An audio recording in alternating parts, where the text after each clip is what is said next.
உங்ககிட்ட ஆரம்பம்லாம் நல்லா தாயா இருக்கு. கடைசியில உங்களோட பவுலிங்க பிரிச்சு மேய்ஞ்சுட்டாங்களே! இப்படி சொல்ற மாரி தான் இன்னைக்கு நியூசிலாந்தோட பேட்டிங் இருந்துச்சுங்க.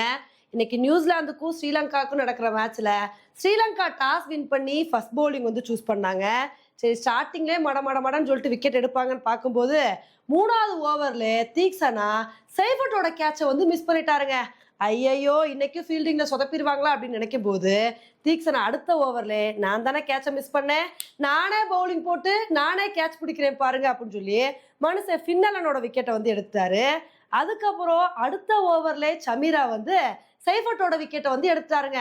இதுல கமினு மெண்டிஸ் ஒரு சூப்பரான கேட்சை பிடிச்சாரு. அதுக்கப்புறம் பாத்தீங்கன்னா சமீரா 10வது ஓவர் பவுலிங் போட வந்தாரு. அந்த ஓவர்ல 2வது பால்ல ஷனாக்கா ரச்சின் ரவீந்திராவோட கேட்சை மிஸ் பண்ணிட்டாருங்க. அதுக்கப்புறம் அடுத்த பால்ல நான் விக்கெட் எடுப்பேன் அப்படின்னு சொல்லிட்டு பிலிப்ஸ் போல்ட் ஆக்கிட்டாரு. அப்புறம் அதுக்கப்புறம் தீக்ஷனா ஒரே ஓவர்ல மனுஷன் ரச்சின் ரவீந்திராவோட விக்கெட்டை எடுத்தாரு. அதே ஓவர்ல சாப்மனோட விக்கெட்டை எடுத்தாருங்க. அதுக்கப்புறம் துனித் வெல்லலகே டேரி மிச்சல் தூக்கிட்டாரு. இதனால இன்னைக்கு நியூசிலாந்தை பொறுத்த வரைக்கும் 84 ரன்னுக்கே 6 விக்கெட்டை இழந்து பயங்கரமா தத்தளிச்சிட்டு இருந்தாங்க. இதை பார்த்தோன்னே நம்ம என்ன எதிர்பார்த்தோம் அப்படின்னா இன்னைக்கு ஸ்ரீலங்கா ஒரு சூப்பரான பவுலிங் பர்ஃபார்மன்ஸை கொடுத்துருக்காங்க. இதே மாதிரி கண்டினியூ பண்ணா ஈஸியா நியூசிலாந்தை கண்ட்ரோல் பண்ணிடலாம் நினைக்கும் போது அப்பதாங்க சாண்ட்னரும் மொக்கன்சியும் சேர்ந்து நல்ல ஒரு பார்ட்னர்ஷிப் போட்டாங்க. இதுல 17, 18, 19 இந்த 3 ஓவர்ல பிரிச்சு மேய்ஞ்சிட்டாங்க. நாங்க சமீராவோட பால்லே அடிப்போம், தீக்ஷனாவோட பால்லே அடிப்போம்னு சொல்லிட்டு அந்த 3 ஓவர்ல மட்டும் 58 ரன்னுங்க.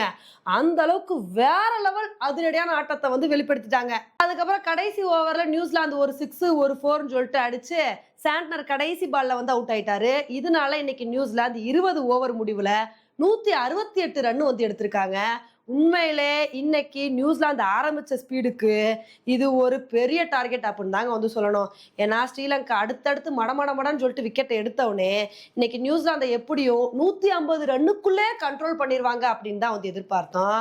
ஆனா கடைசியில நியூசிலாந்து பிரிச்சு மேய்ஞ்சனால இப்ப இவ்வளோ பெரிய டார்கெட்டை எடுத்தாங்க.